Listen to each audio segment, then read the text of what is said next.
Liquid only on 5 wins right now. Like, there's so many teams right within reach. That playoff cusp is literally 1 game apart for a lot of these teams right here, and any one of these upsets for Impulse puts them in that top 6 spot. Yeah, I'm all on board with that storyline here, because even though every game means the same, when you recognize how close you are to a team and you don't have much time left before the end of the season, they feel more important as the season drives closer to a close. And in this situation, TIP can pull themselves within 1 game of CLG, which before the season, for everyone who isn't on Team Impulse, who have always been fairly self-confident, it would be unheard of. Absolutely. I mean, you come in, you're like, okay, CLG vs TIP, okay, that's a game, whatever. But you come in at week 6 and you're like, no, this match means a whole lot. So we look at the picks and bans real quick. Kog'Maw banned blue side by CLG. Nautilus and Graves also off the table. And they think Nidalee is the first pick-worthy champion. Of course, that means Gangplank is still up, and that's the hover by TIP. Yeah, this is actually already very surprising. So the Kog'Maw ban from CLG signals that they do not want to blind pick it early, and they do not want to have to craft a composition against it. So they're kind of fearful that something like would have just happened to TSM would happen, where you pick Kog'Maw first and then the other team manages to find ways to kill it. But then they also first pick a Nidalee, with Gragas still being up, which is most likely 4x Smithy, but it's not something he has played all season. Yeah, I don't know. CLG just happy to play with the Runic Echoes Nidalee jungle. I actually looked at the European pick bans from this week as well, which I believe was the first professional league on 6-3. Correct. Nidalee was 100% pick ban, Alistar 100% pick ban as well, and then the final one was Kalista. Kalista even was Kog'Maw the most got banned through. champion. Yeah, even Kog'Maw had gotten through one of those games unpicked as well. So CLG picking the one of the few 100% pick bans left up. TAP, of course, happy to keep the Gangplank and Alistar. So, I mean, following trends at least. For sure, and it is somewhat of a denial pick that's been picked 3 times by Team Impulse. Surprising, though, I was really looking forward to see Smithy play Gragas here. It was his main champion in the summer split, and now it was back in meta, but looks like they're going with more of a poke comp here. Yeah, right now they got a big protective support here, can be in the front line with Aftermid. This Corki, of course, a flex pick here on the blue side. Despite some pretty significant nerfs to Phosphorus Bomb and fairly minor ones to his ultimate cooldown, or recharge rate, I should say, Corki still maintaining his spot as a somewhat frequently seen pick. And look at this, TIP actually are going to go for a Nocturne. Ooh, and the thing is, I've actually seen Duskblade Nocturne, if this is a thing, can pretty much one-shot people. Warrior Duskblade is pretty scary. Because the ultimate and the Q can get them so low already, so you get a lot of the use of the passive on the Duskblade from that. And it could potentially work with the Gangplank. One of my big knocks on Nocturne in the past was that he needs a buddy to go with him. Dive buddy, so to speak. So when he is hitting someone, they need to choose to focus one of the 2 like really squishily built people that are trying to kill you, and if Nocturne goes in alone, he just dies. But with the Gangplank ultimate, it might be enough damage on top of wherever he wants to go that he can guarantee that one-shot on the squishy target. And yeah, this will be only, I think, the 2nd Nocturne I've seen so far this year in pro play. Yeah, we saw one, I think, last night in Korea, if I remember properly. Was it last night? I remember about a week ago. I want to say I saw one. If there's one last night, that would be the 3rd. I may have missed it. I actually might have just, like, hallucinated. The Rocks Tigers played a Nocturne composition, actually, against a Nidalee. The Nidalee out-farmed heavily in the early game, but then the Nocturne, along with Kennen, was able to make some nice dive buddy plays and close in some team fights in the end game. And what's cool is, of course, this will penetrate the Braum shield very easily. And outside of Nocturne talk, of course, we see CLG picking up their last few champions. Another LeBlanc for Huhi. I think one of his best performing champions this year on CLG for sure. His LeBlanc is great. And Poppy, despite also a couple of nerfs on her to her Q damage and her R knockup duration, Poppy's still coming through to Darshan in that top lane. Yeah, the fact that Poppy fell this far in a draft, thinking, I wonder what has really changed, because even globally, Poppy is still the most picked champion in the top lane, but as you mentioned, some small tweaks against her in the 6.3 patch, and only the European and NA LCS, as far as the major regions, are on the 6.3 patch this week. Last pick comes through is Lissandra, by the way, so more all-in tools. Look at that. Gangplank can land the ultimate, Nocturne can land the ultimate. Lissandra just is known for diving, as is Alistar, and Mash will just kite around as Lucian. Looks like a very aggressive team by Impulse. Yeah, there's your dive buddy for Nocturne against Lissandra, or also a good pick against the LeBlanc, for sure. Yeah. So very interesting, a very aggressive team by Team Impulse diving, and there are some peel tools if you just want to say, hey, Gangplank and Lucian carry us. Lissandra can play a more defensive role. Alistar, of course, can as well. Meanwhile, CLG just playing things that they know are good. You look at these 5 champions, and every single one of these you expect to see very frequently in pro play, and much unlike the TSM game, they're just kind of just grabbing those power picks. Yeah. The only thing to me that is strange here is how CLG is playing a lot of champions that they haven't played before in the LCS. So I said before that I thought CLG was kind of going to go back to what is working. That's not what they're doing. Even though they are doing a lot of power picks, they are straying away from what they haven't.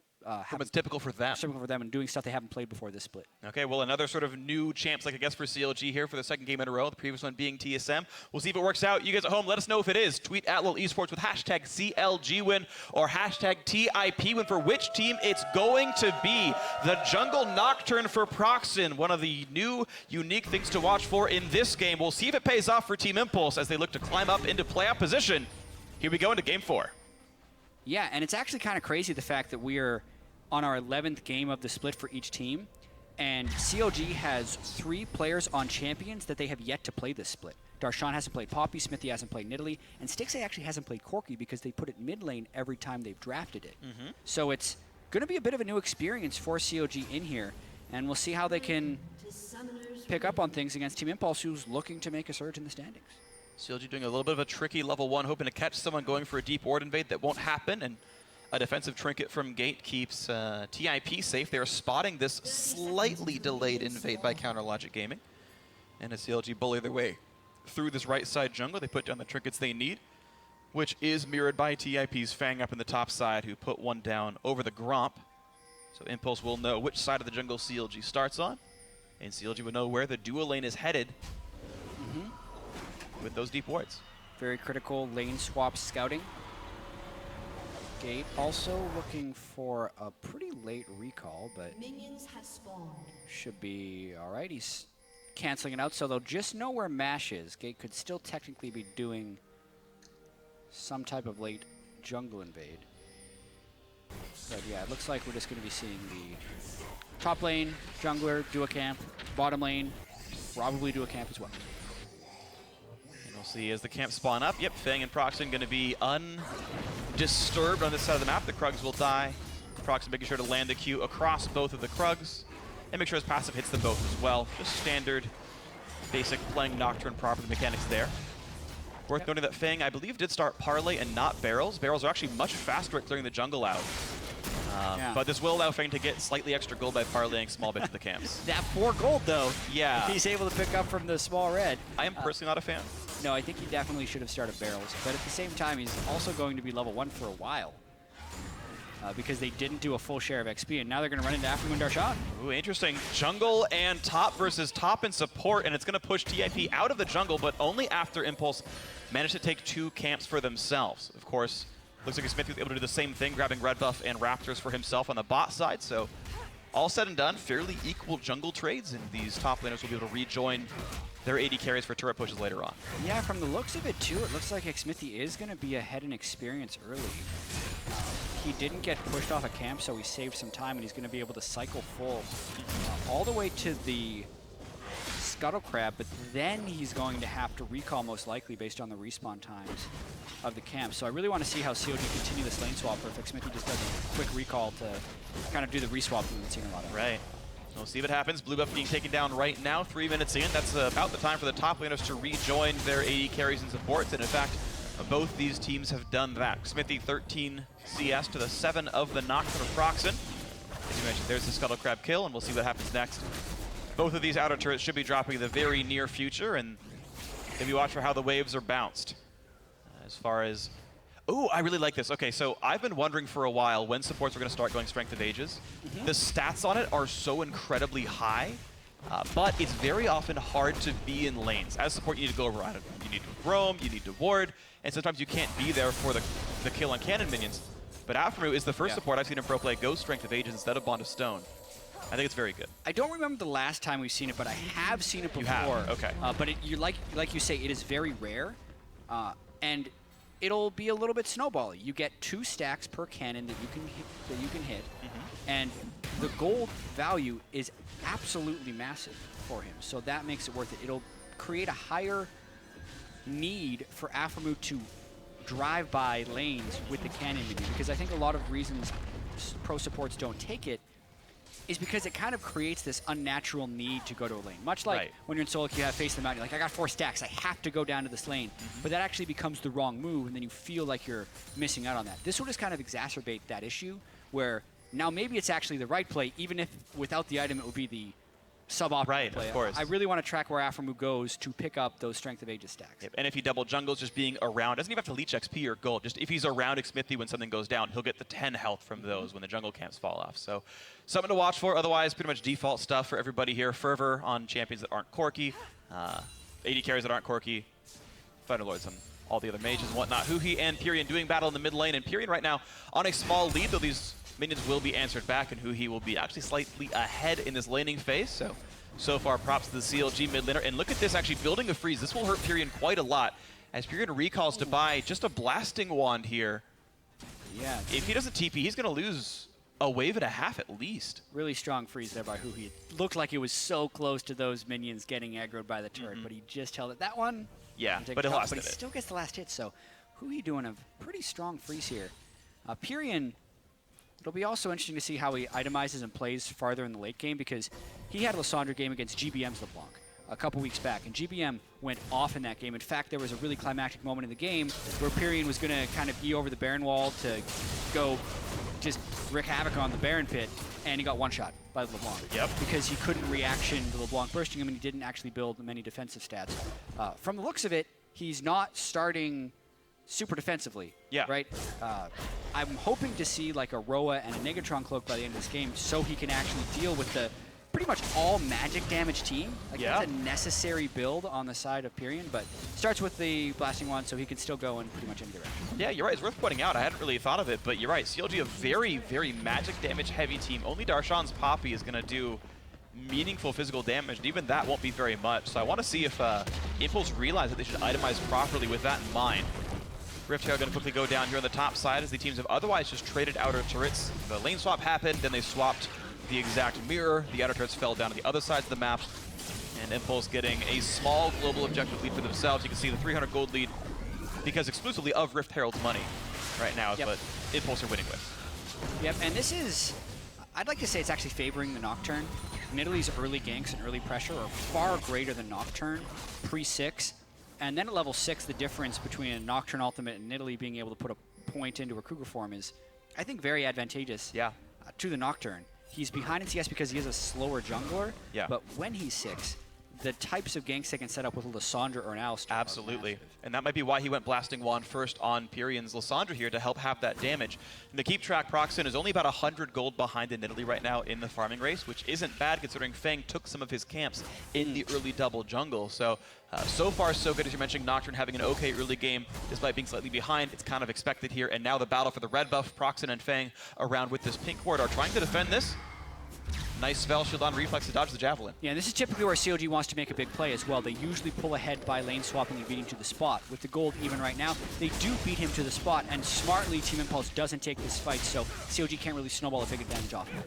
But the question is, does Impulse have the ability to take that bottom side red buff? Because CLG, right, they went to the spot of their AD carry. They went for that invade, and of course it was smart. They pushed everyone away. But TIP just haven't been jungling because of that, right? They've got to run all the way across the map now. And they have a Rift Herald that Darshan can't push away. So Mash picked up that Rift Herald. This actually gives the advantage to Tip on this push. So even though CLG beat them to the spot, the Rift Herald equalizes that. And it's going to make this turret trade quite easy. Ooh, the flash pulverized. Of course, he couldn't headbutt because of the W, so Darshan is running away but exhausted, and Fear gives up first blood, defending a turret 1 versus 3. It's still a turret trade, but Impulse are ahead. Partially the difference right there of the Nocturne ultimate, but this push will continue. CLG forcing Team Impulse back by threatening that second turret. I don't think we're seeing an inhibitor turret trading here, though. No, we're not seeing the inhib turrets be traded. Gangplank and a heralded buff Lucian could have gotten some damage, but CLG will back off the trade and farm fairly close to equal. The kill, of course, not something that CLG wanted to give away. So, hey, props to Impulse for, a few miscues aside, actually being ahead of CLG in a lane swap game. Yeah, something that's happened with Team Impulse so far this year is they've actually had pretty strong macro play, which has been miraculous considering how much their roster has been in flux. Yeah. Even the games where they had Seraph, it seemed like they were really sharp on things. Feng, though, is in a little bit of trouble. He's got a long ways to run. He's got a team coming around. Here's the teleport in as well, which means Darshan has to tackle a minion to run away, but Pyrian is in range with some spells. Gate's coming, but so is Huhi, and there's the stun onto the mid laner. Xmithie around the wing, so is Stixxay as well. The burst comes across, and a big package comes across, splits the team, and that means Pyrian goes down. Stixxay gets the first kill of the game for Counter Logic Gaming. Impulse forced to run. Beautiful stun by Darshan, gets another kill, and in fact, off the screen, someone else dropped, making this 3 for 0, make that 4 for 0. CLG capitalizing like the first big characters their name. Wow, you have to respect the package on Corki. Yeah. He will wreck you in a team fight. It's only up for a minute, but at that moment, even though Team Impulse could have cut their losses, as soon as the teleport started channeling from Pyrion, Darshan turned back. So very easily the teleport stopped Ben from dying. They could have disengaged, but instead Team Impulse reach a little bit further. CLG make the strong collapse with Huhi from the flank and a nice heal from xMithy when Huhi took aggro, and they clean up 4 kills. It was all off of the teleport coming in behind Darshan. You would have thought it'd be TIP's favor. Yeah, well the thing is, Pyrion didn't want to go in the first place because he knew there were so many people missing, but then he goes really hard on a Huhi, and they don't actually have the damage here. Mash is still off in the river, yet the package is there for Stixxay, so it is a 5v4 for most of this. Now Mash arrives on the backside, but it's too late because Pyrion has already fallen. Darshan gets the smack into the wall for the next kill, and yeah, they are able to kill Fang anyways. The very person they were trying to save at the start of the fight falls, and CLG gets a big jump back in the game. Mash never even got to auto-attack in that team fight, and it's not his fault. He just wasn't in range when the team came in anyway, so very rough stuff. 4 kills given a counter-launch gaming puts that blue team right back in the lead here. xMithy will grab that blue buff just barely in front of the Duskbringer. Now Aftermath really chasing in towards Mash and Gate. They get the stun into Alistar, only level 4. That is a squishy cow. Who he goes, and oh my word, he one-shot Mash! Well, it's a level 780 carry. Huhi is at one of his most powerful points. He picked up 2 kills in the past fight, finished his Abyssal Scepter, so he has the magic penetration on Mash, and Mash was not expecting that level of burst. He just doesn't have enough health. He didn't even use heal. No heal, no flash user. There's the dive right back in, but 2 kills could be coming through very shortly. Aftermoon dangerously low, but they can't get the damage through. Ooh. And from downtown, xMithy takes him out 6-1 now. CLG continue to get picks. Yeah, as soon as they kill one person, the Nidalee Corki set up shop outside of a turret, and there's been no time for Team Impulse to build any type of magic resistance, so these pushes are going to continue to hurt. And magic resistance isn't that nice of a build early. You can pick up Hex Drinkers and Maws later on the Gangplank and the Nocturne and the Lucian, but you don't actually want those as your first or second items. Yeah, really unfortunate stuff. Looking at Mash's runes real quick, because I'm interested. He only has 7 MR from glyphs. He actually cut quite a few of them for attack speed or mana regen, and when you see a comp like this, you gotta just make that switch to go over to the 12. Yeah. You get 20 rune pages sometimes. Most AD carries use 51. We should hope so. Anyway, they try to go hard onto Stixxay right here, and the initiation is pretty clean, but once again, they're fighting without their AD carry. Imagine what a Lucian could have done to that. Maybe they kill Stixxay and Aftermove, but instead, Nidalee Spear, Missile Barrage, Gate goes down on the follow. Yep. Caster Curse, man. I said Team Impulse has had miraculously good macro play, and they fight 2 4v5s back-to-back to go down 6 kills to 1. Very rough. Impulse now to make up a large deficit here, down almost 3,000 gold out of basically nowhere. He looked for the fight onto Pyrion. Can't get the kill. Both disengaged, taking some damage back and forth, but TIP looking for a Rift Herald bait. And Fang takes a Javelin, which reveals him thanks to the hunt, and they've got to walk away. Yeah, and I mean, they had Pink Ward control, but they didn't sweep forward, so that was kind of a misinformed bait to begin with, but CLG is looking much cleaner than they were against TSM. They do seem like they're kind of back in form, even with these different picks. Darshan is able to make good split pushing pressure without being on a carry. He's on a champion who can operate on much lower levels of farm. Meanwhile, this is the most farm I've seen xMithy have at 13 minutes probably all year. Yeah. As far as gold goes, and he's adapting to this faster farming Nidalee, which is required against a Nocturne. You know, Nocturne kind of needs to fast farm, so the easiest way for Nidalee to beat is just like, well, I'm going to farm faster because my champion's better. Yeah. And then also get the ganks off before you can ultimate. So really nice play by CLG thus far. And thanks to that gold just ballooning up for CLG, Impulse have a long time to go until the builds can really come online. Nocturne has not yet finished the Warrior Enchant. We'll see if he goes for Youmuu's or Duskblade next year, but certainly has a lot of time to go until that Nocturne can one-shot people. You're seeing that the gold inflating CLG's coffers and the XP they're getting from all these fights is kind of getting them out of reach of getting one-shot. You saw a couple of close fights, but Impulse couldn't quite close them here. And now 5,000 gold up. CLG knocked down mid lane, outer turret as well, and they're just completely taking control of this game. Yeah, and CLG is making mid-game movements in what still kind of feels like the early game for Team Impulse, which is hugely in their benefit. CLG has the power now, and they are pushing it exceedingly well. Team Impulse needed this to happen 10 minutes later, where they could have Hex Drinkers on Mash and Proxen, because now one spear hits you at half health, or you're too close to LeBlanc and it's all of your health.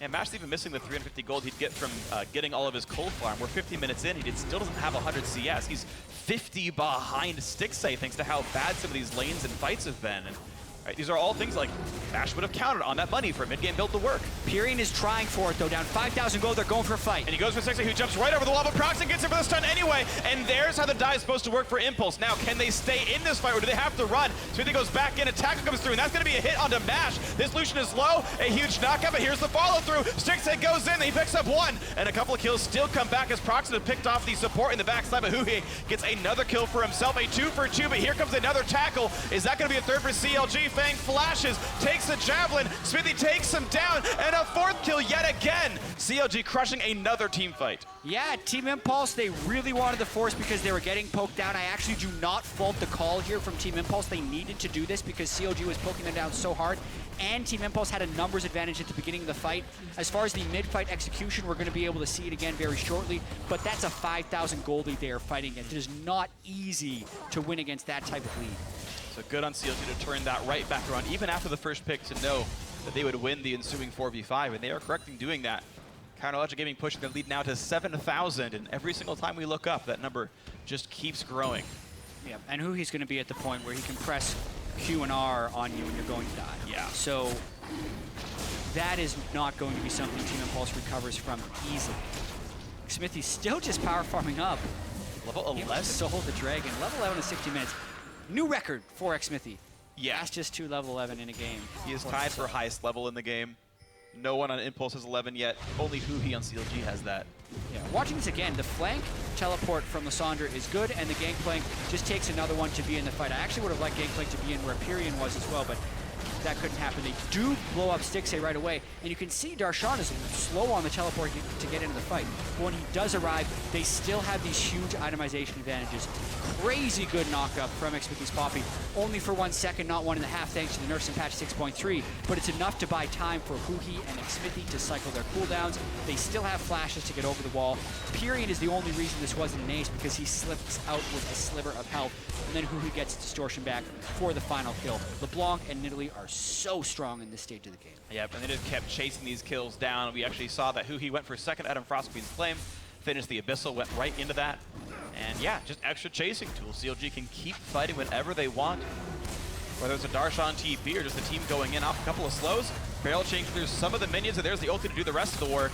Impulse will keep their mid lane tier 2 alive for now. But this game is quickly flying out of reach. It really is, and Fang doesn't have the type of farm Balls had last game on Gangplank, so when he lands a barrel chain and pops an ultimate down near the turret, it's just a slight inconvenience for CLG rather than a game-changing fight, at least at this point. Xmithy can just throw a heal in on Nidalee and continue that. So there it is.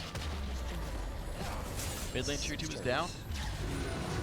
Gold is now up to 8,000 gold at 18 minutes. This is definitely a large lead. This would be a hard comeback for Impulse if they wanted to get back in on this one. This is CLG well in control, taking the wards away in the jungle. Pink wards are gone, green wards are gone, blue wards are gone, and there is maybe literally 2 wards of the map for Impulse right now. yeah, this is actually a gargantuan early game lead right Yeah. now. Back when Dragon used to give gold, you would rarely see 8 to 10,000 gold leads before 20 minutes. Yeah. These are the gold leads that you usually surrender in solo queue. Oftentimes, yeah. 9,000. I mean, it's normally not off the 6 turrets to 3. It's normally like off, 14 kills to 1 or something. Let's correct that, Freak. That's the game where someone wants to surrender. Yeah. And then the other team's like, yo, we got this. And yeah, then it's like true. 20% of the time, because Big of solo kidding. queue, you actually do got this. No, that's true. We'll see that goes in. Oh, a lot of damage, and Gate late to the pulverize, actually. Didn't see it coming. He could have interrupted Huhi theoretically, but he already got all of his damage out on the LeBlanc. Turret still taking damage slowly but surely. This is, of course, Dragon 2 on for Counterlogic Gaming, so those little hits by Stixxay and Darshan will trigger that magic damage dot and wear the turret down. Smithy once again solos a epic jungle camp. He got Dragon not long ago. You can see how nimble Rift Herald is. Never let Smithy get behind him. Yep. Yeah, sorry, can't do it. Unless you are Elise to trick. Yeah, and look at that Spiderling. Yeah, you can't do it. Either way, that's actually pretty good solo. Yeah. Rift Herald is kind of designed so you can't solo it. Yep. At least easily. But xSmithy makes it look as easy as he could for one person who goes to half health, and then because he's Nidalee, gets to heal himself back up. And hey, to his credit, for a time where we're saying, Smithy needs to play Cinder Hulk junglers, play all the Gragas's, play all the Rek'Sais. First pick Nidalee, 9 out of 10 co-participation, almost double the CS of this Nocturne jungle. I mean, Smithy's having a great game. It's a new day for xSmithy. Yep. Does whatever he wants. Yep. Proxen is not happy. He's not, but he's trying to build up towards Maw of the Mortia's second item. Weirdly, she didn't finish Hexbreaker first with how magic damage heavy that team is, but we are at least seeing those champions go for those types of builds. Gate is the one who has to go for the Aegis, which makes sense when Proxy needs to go for more selfish items here, and of course that was an Abyssal Rush from Pyrian. So the itemization is coming through, but the problem is they're so far down in gold, they're just down an item per person here. Void Staff done before any major MR purchases, so he's going to cut through those items when they do come through. Life is definitely difficult for the Team Impulse players here. To touch back on our conversation from the start of the game as well, Aphromoo with Strength of Ages has 210 extra health from that, which on a level 7 champion is like 2.5 levels worth of health. Yeah. Very valuable, more so than a Bond of Stone would be for him at the moment. Yeah. As far as amount of damage he can take. Absolutely. It's giving him more than 10 to 12% bonus health roughly because of that, which, as you said, is way more than the 4% damage reduction of Bond of Stone. So, yeah, it is tanky for him. He just can't absorb damage from Stixxay, but that does not seem to matter as Stixxay has only died once, and CLG are winning by quite a bit here. And CLG now to keep pushing forward. 21-minute Barons can always be difficult. Corki, one of the lower DPS AD carries, so sometimes trying to burn down a Baron is risky. Of course, Nidalee can help with that. And Gate, once again, spotted inside the jungle, will get stunned up, and no one wants to jump in onto an Alistar. There's the headbutt. Plumber set up his team, but guess what? Stixxay's right behind him. Gate just wasting the cooldown, has to burn the ulti, but now the pounce comes in, down to 100 HP. One more rocket will do it. Whoa. Nice blocks by Proxen to keep the team alive, but Gate has to walk away with no spells. And that means we might be able to see the Baron started, so we're saying 22 minutes into the game, still very risky. Huhi is actually burning all his cooldowns just to burst the Baron. Yeah, I think they have it completely safely. They even throw out the Frost Queen's claim. The Gangplank ultimate will be the one scary thing. I've seen many Gangplank ultimates steal Baron. They're letting it time out. They're waiting out the time of it. Now, Proxen could even be in range, but yeah, there's no wards inside the pit, so. Well done by xSmithy. Smite and takedown gets it picked off, and he's going to be just fine. 10-3 in kills, both dragons. The only Baron in this game as well, and now an 11,000 gold lead as CLG continue to absolutely crush the mid game. Yep, and I'm thinking the way that CLG will push this is they'll probably have Darshan getting some super minions up on one side. Actually a little surprised that Aphromoo just didn't go for a Banner of Command super early right here. Yeah. But against a Gangplank, you're not going to get the same type of power push as you would against like a double AP top lane. So you can understand why he'd go for the early wards and the boot enchant upgrade. CLG's taking this slow. They'll probably just push up. And when Tip is trying to defend, I'm just waiting for Huhi to chunk someone out before we see a turret. Yeah. We may see that very, very shortly. CLG playing by the numbers. Dragon number 3 taken down without much contest. It's so funny because it never looks like they're being hyper-aggressive. Right? We're not seeing these protracted sieges or hardcore dives, but they've still managed to balloon a gigantic gold lead, continue their impeccable dragon control as well. Just everything is going to them all the time. CLG not letting anything sit on the map. And now we can see when that push finally does come through. They have the Baron buff. They have the ability to push. They have some decent poke with the LeBlanc, Nidalee, and Corki. And here comes the time where CLG probably looks for inhibitor turrets themselves. Yep. And even though it's slightly different CLG with different champions and xSmithy on a farm jungle, they still gained their advantage from a lane swap decision that the other team made wrong, and CLG punished very hard. And then they were able to find multiple team fights throughout the game where they either had a giant gold lead beforehand or a numbers advantage beforehand. And both worked out very well for them. Good to CLG playing the open map well. Pyrian ult comes in a little bit too late to lock Huhi in under the turret, but that means Lysandre has to run away from that poke from Huhi. Proxen puts the shield up, doesn't get anything with it, and that means mid lane inhibitor turret is down. Huhi gets the top lane inhib turret as well with a 1-4 split push, and now both inhibs being attacked. No defense from Impulse at all. The call is, guys, let's wait. We'll just defend on Nexus turrets or maybe this bottom inhib right here, but they're giving these inhibs away. They don't have many options. Down 13,000 gold. Pyrian blew his ult defensively. Proxen used his ult to try and stop Baron, so they actually didn't have initiation tools, even if they wanted to stop the 1-3-1. CLG doing the 1-3-1 properly, and they're actually getting 3 inhibitors clean. There is still no fight in Impulse. They only try to go now after the turret's already gone. A bit of a late call, but they wanted to keep that 3rd inhibitor alive as their ultis were coming back up from cooldowns. However, it doesn't matter. There is the 3rd inhibitor kill, all 3 down already before 25 minutes. Yeah, it doesn't show on the 5,000 gold from this active Baron power play, but this is one of the best things you're ever going to get. They crack all 3 inhibitors during the duration of their first Baron of the game, and they're looking to end on this push without actually killing Impulse. Here's the fight. Flash in from Gate, and they do pick off Huhi. Finally, a 1-kill pickup, but CLG can now ride Super Minions and the Baron buff in. Nexus turret number 1 is down. Nexus turret number 2 is down as well. 4 versus 5 inside Impulse's base, and Nexus is taking damage. It will be going down shortly. A nice stun combo from Gate, but there's not enough ultis to follow through. Mash goes down. More kills picked up by CLG. Now 12-4 on the scoreboard. Fang and Proxen are next. There's a couple more kills. Xmithie is unstoppable, 5-0-7, and there's the game. Well into 30 minutes. CLG in 2nd place. And a really clean game from CLG there, Freak. Also, this is a day of revenge for some social media battered players. We have Xmithie going 5-0-8 on a farm-heavy jungler. We have Balls hard carrying a game with 58,000 damage to champions on Gangplank. It's been a good day for those guys, and this is a really nice way for CLG to bounce back against a team who, you know, they prove here they are much better than. Yes. Even though the records were stating otherwise before the match. Now, CLG are the defending North American champions, and again, tied for 2nd as this day starts to wind down. Is still a pretty good spot for CLG to be. Of course, there's still that Titan of Immortals at the very top that at some point will have to be beaten by somebody. And Adrian did say CLG might be the team that does that at some point down the line, but all these teams fighting for that top 2 spot. CLG are definitely still in the running, even if they had dropped that game to TSM not long ago. They continue to push on. They'll play Renegades tomorrow, which you expect to be a win as well, and then Week 7 is that Immortals match for CLG. If they can tune up in time, that will be quite a showdown. Yeah, that's going to be an exciting game. Really, anyone who's trying to stop Immortals from their undefeated run is going to be fun. Gotta mention something about this game, though. Xmithie, highest gold in the game, highest damage to champions in the game also. Nice. Well played, Xmithie, then, yeah. 12,000 damage in a 25-minute game. That's actually pretty high for a jungler. Hitting almost 500 damage per minute is super solid there. So, hey, props to him for a very good game. Also, just from the damage per minute stats, sometimes there's so many factors that go into it. Yeah. The later the game goes, the more damage you're dealing. So if you play a lot of long games, naturally, your damage per minutes can actually be kind of inflated. Yeah. So the fact that this was such a short game and he's still at 500 damage per minute really shows he was dishing out the pain. Constantly hitting the skill shots, constantly getting the pounces in, and he never died doing it. So props to Smithy for a solid game, but right now we're going to send it down to the stage for a word of CLG's mid laner. Thank you very much, gentlemen. Great cast on the day. I am joined by CLG's Huhi, the man in the mid lane after their victory over Team Impulse, and a very clean victory at that. Coming into today, did you guys kind of think the team would gel and flow that well? Wait, sorry?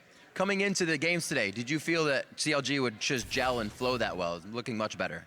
Gel and flow? Did you guys would look better? Did you feel like you would cooperate as much? We played like our style. Like we just talked about like how are we going to play before the game, and then execute that pretty well. So it was an okay game for us. And kind of being a sub-squad last year, looking from the outside in, now being a part of it, there was always somewhat of a fall apart for CLG towards the middle of the season. They had a slump. Do you actually see that happening this year, or are you guys going to get over that? Well, whenever we had a loss, like for example, last week TSM and Immortals, like we were not like depressed at all. We just watched the game, and then we knew that we were like ahead in place, but we just messed up that play, and then we talked about how we were going to play better next time. So I don't think we were going to ever tilt, I guess, during the season. It's a good thing to hear. I'm sure the fans are happy about that. Final question for you. Renegades look pretty good against the Immortals this morning. You have them tomorrow. How do you guys feel about that matchup? I think we're going to win. So, yeah. All right, easy peasy, easy, and see if they can do it tomorrow. Huhi, thank you very much for the interview. Congratulations on the win. Everybody, we're going to throw it to the analyst desk to break down some more of that game. Thank you very much, Riv. Got Kobe and Zyrene on the desk, who I didn't intro after the last game. That's because we were so excited about the game itself. Because everybody knows me, need no introduction. Exactly right. Man who needs no introduction, Kobe. No, I'm kidding. Zyrene and Kobe on the desk. That game for CLG, pretty methodical after they secured an advantage with a big team fight in the bot lane. I actually want to pull that up right away. Let's take a look at that team fight. Corki packages on the board. Yeah. And Tip not respecting it here. I mean, there is a big alarm that goes off, but we also need to do a PSA, I think, for don't try and overextend, don't try and make plays when the enemy has the package ready to be delivered, because Stixay picks it up. He's on the way this whole time when Fang got caught, and yet they still try and engage here and try and save Fang and turn this around into a teamfight victory. But man, the early roam from CLG, as well as Stixay coming in with the package, means, he's got extra move speed. He can move into position even easier. Makes this a really easy cleanup. And that type of cleanup, that type of fight this early in the game, just swings the game so heavily. Like, your mid game is very delicate, lane swaps. Oh, we're trading this turret for that turret. Minion waves. We have to keep track of every minion I'm trying to get.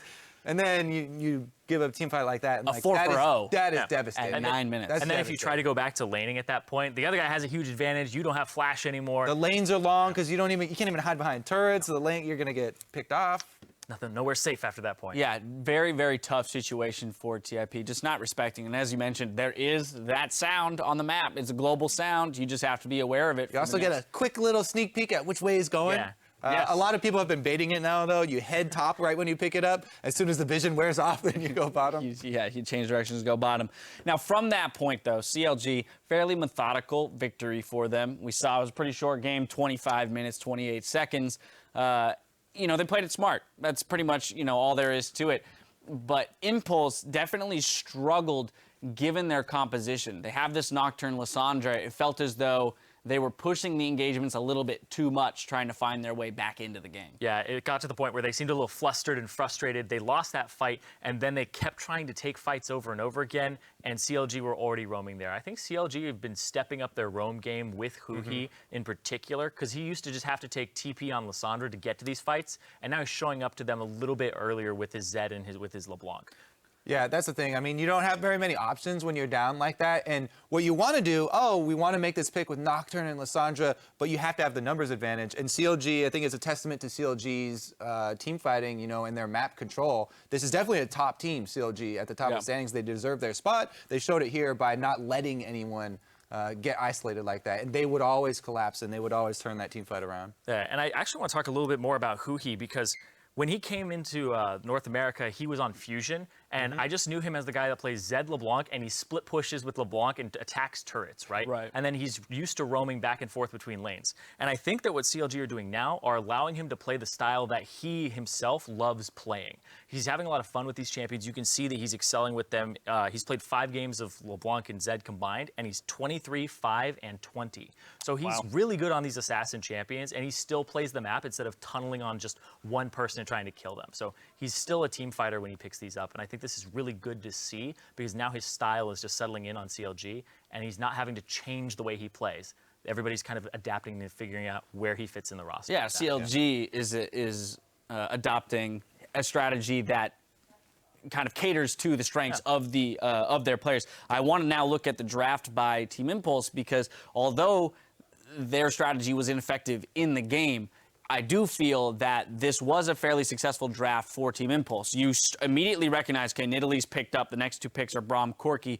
We know that they're going to go for some kind of a poke siege composition. Well, what are the next few things that you see locked in? That Nocturne and Lissandra. So they were looking for that hard engage, the way that they could break a siege. Yeah. But that, 4 kills early means that it doesn't matter if it's an even fight, 3v3, 4v4, CLG has the power. And I definitely do want to see more Nocturne. I think this is a champion that does have very real strengths that can be utilized right now when there is such a need for hard engage like this. I especially like him into stuff like Nidalee, where you want to close that gap really quickly. The only problem is, as you said, got behind. Also, it takes a lot of coordination to pull off those types of team comps. The only like we've seen only a couple of teams be able to pull this stuff off. Like Immortals, it takes that level of cohesion and that level of coordination to pull that off. Yeah, and then I think Fang also on top of that, the gangplank in the top lane was a little bit underwhelming.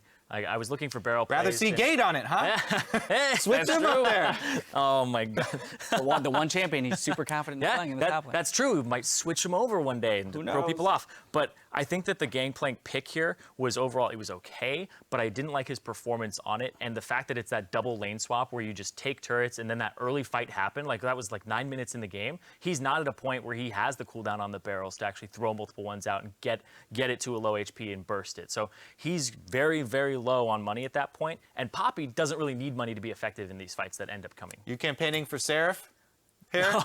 Sarah fanboy? Yeah, he's got a team. Secretly, he's already got a team. Bring him back. Personal, he's Seraph's agent. I want to pop back to the Nocturne point for just a half a second, because I want to talk about maybe the merits of why we might see him again or where he fits into, particularly given lane swap situations.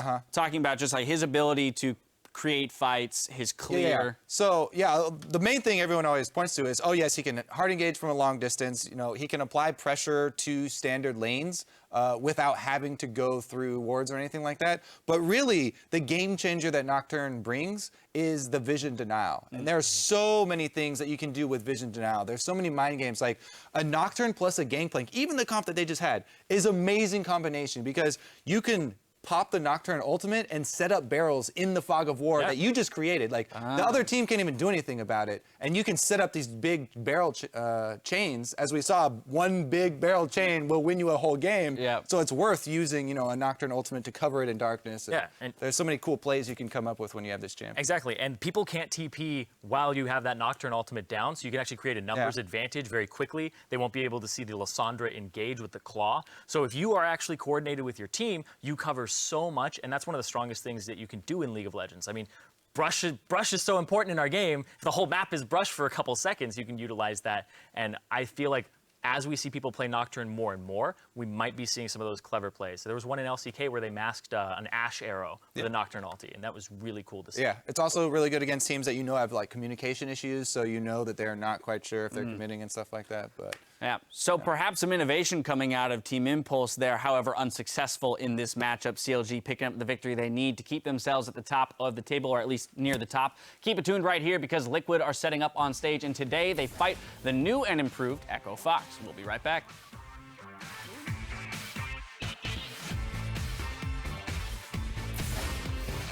We'll see if it pays off for Team Impulse as they look to climb up into playoff position. Here we go into game 4. Impulse forced to run. Beautiful stun by Darshan, gets another kill. And in fact, off the screen, someone else dropped, making this 3-for-0. That is a squishy cow. Ooh, he goes in. Oh my word, he one-shot mash. Another kill for himself, a 2-for-2, but here comes another tackle. Is that gonna be a third for CLG? Fang flashes, takes the javelin. Smithy takes him down. Yeah, take us on. Ali. I'm on Lucian. Yeah. Hey, Lucian. Come on. I got this. Alright, this guy's done. I'll take Gangplank. And there's the game, well into 30 minutes. CLG in second place.